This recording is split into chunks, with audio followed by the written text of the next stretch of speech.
Hello, everyone. Today I wanted to make this video to highlight some small businesses that PrimePay works with. It's the beginning of our Small Business Matters series where we're going to highlight a business every week and just make sure everybody out there knows who this business is and what they're doing in the community and how we can help them during this time.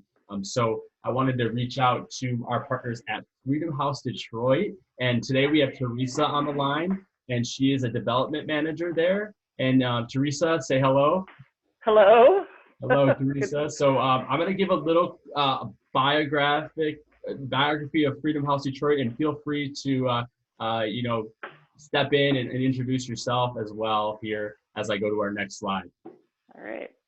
I've been with Freedom House Detroit as an employee, really just since the end of 2019, but I've been around the agency since, I want to say 2012 or 13. I started as a volunteer there, serving on the board, and did that for several years, and rolled off the board and started doing some contract work for them when they needed to kind of create some more digital file structure.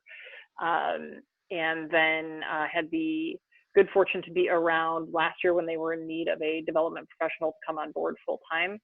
And so here we are.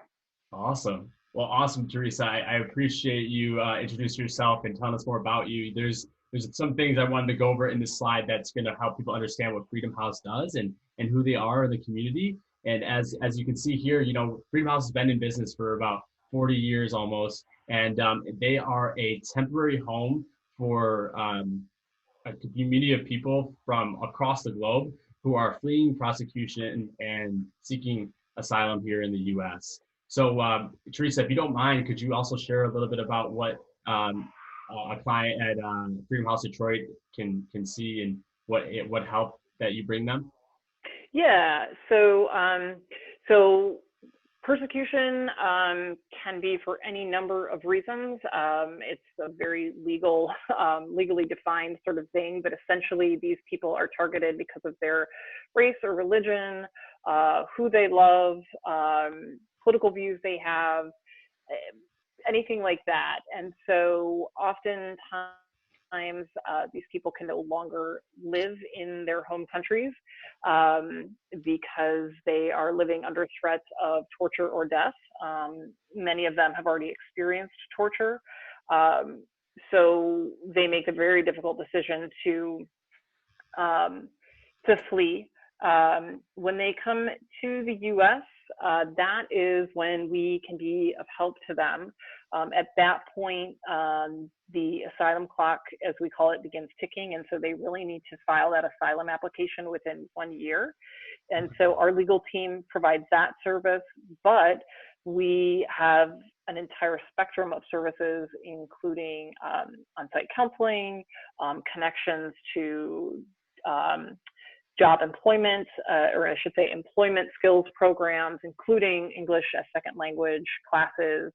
And so we have all of those like technical building blocks that a newcomer would need to understand the new country they're living in, speak the language, understand the customs. But then also it's a community of people, not just the other residents at the house, but also the staff, the volunteers.